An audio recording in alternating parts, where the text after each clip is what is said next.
Oui, c'est toujours, il faut toujours avoir confiance en soi. Et il y a notre gardien qui nous a sauvé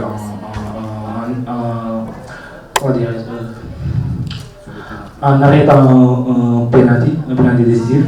Et on va essayer de continuer sur cette base pour pouvoir atteindre l'objectif.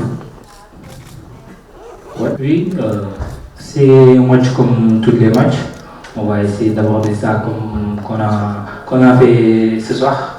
Et le bonheur va donner la victoire, Inch'Allah. Merci beaucoup, merci Amara et encore une fois félicitations. Merci.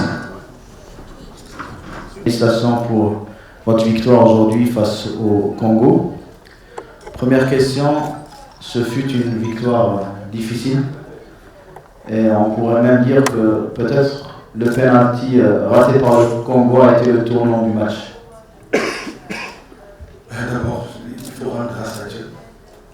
Féliciter aussi mes joueurs, féliciter plus ou moins aussi comme je pense qu'on avait un adversaire de taille devant nous qui a les mêmes qualités que nous, basé un peu sur le jeu de formation, basé sur la rapidité dans le jeu. Et ça veut dire que c'est un match qui peut basculer n'importe quel moment. Et comme tu dis, ça va que le penalty, même si ça je pense que c'est un penalty pour moi qui est inexistant, c'est le carré qui porte son ballon, le jeu retombe, ça tombe. Peut-être Dieu a juste rendu justice. Mais encore une fois, ça ne va pas manquer, ça ne va pas nous empêcher de faire une analyse froide. Ça va donner plus ou moins un contrôle plus ou moins dans le match, mais un contrôle qui peut basculer à tout moment. Parce que dans l'équipe sur le plan défensif, il y avait un problème et que le Congo a un jeu basé sur les transitions sur le plan offensif. Donc maintenant, il fallait, en essayant aussi d'aller marquer, essayer d'être solidaire derrière. Donc malheureusement, de temps en temps, comme je le disais, c'est les jeunes joueurs qui ont besoin de grandir dans la compétition, qui avaient besoin de bien débuter, parce que c'était important de bien débuter. On est dans un groupe très difficile, où l'Algérie nous attend à 48 heures, donc eux, ils auront 72 heures de récupération. Donc ça veut dire quelque part, il fallait qu'on soit victoire de ce match pour essayer un peu plus ou moins de s'assurer d'avancer plus petit à petit. Mais je pense à l'équipe qui gagne passera, même si, entre guillemets, sur le règlement de la carte que j'ai vu maintenant, le meilleur croisé ne sortira pas forcément de l'adversaire qui sera dernier, on ne va pas comptabiliser ses résultats. Ça donne toute l'importance de ce match qu'on vient de discuter. Donc il fallait gagner ce match pour ne pas un peu se baser sur la Somalie qui a fait plus ou moins un bon match. Mais encore une fois, il nous fallait essayer d'être dès que ce soit Congo, soit Algérie, qu'on essaie de faire quelque chose. Là, Dieu merci, on sort victorieux de ce match contre le Congo. Maintenant, ça reste le match contre l'Algérie, on a bien vu l'Algérie. On connaît plus ou moins un peu le point fort, le point faible. Maintenant, on va essayer de se focaliser sur cet adversaire, tout en essayant d'apporter la fraîcheur qu'il fera à ces jeunes joueurs qui joueront au moins de 48 heures.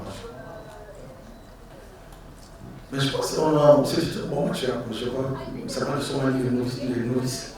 C'est tout le temps l'appréhension quand ils commencent à tomber. Je pense que c'est les jeunes joueurs que j'ai vus qui savent jouer. Voilà. Mais en face, il y avait une équipe d'Algérie qui avait des joueurs très bien techniquement, des joueurs qui étaient capables de mettre la pression sur le côté, des joueurs de temps en temps qui allaient bloc au bloc bas. Ça veut dire que c'est une équipe très organisée. Et je pense qu'ils n'ont pas voulu forcer. Après, ils ont géré le match pour avoir cette fraîcheur qu'il faut. Et c'était important. On n'est jamais dans l'obligation de suivre. Nous, on est les U17, on n'est pas U20, on n'est pas U23. Justement, pour faire. On va s'accrocher plus ou moins à cette dynamique, mais ce n'est pas une pression qu'on va mettre sur le jeu. C'est important que c'est des jeunes qui doivent grandir dans ce genre de compétition. C'est un match qu'on ne peut jamais te rencontrer. C'est des matchs qui vont le servir en U20, qui vont le servir en 23. Maintenant, la pression, c'est de très bien commencer, de très bien débuter la compétition. Parce qu'encore une fois, on va aller loin, on veut que les garçons continuent à jouer ensemble. Et ça doit passer le moment, on va sortir du premier tour, essayer de se qualifier en demi-finale pour la Coupe du Monde. C'est seulement dans ces fois qu'ils pourront continuer à s'entraîner ensemble, à grandir, à savoir ce qui se passe dans le haut niveau. Merci beaucoup, coach. Je vous en pour la suite de la compétition.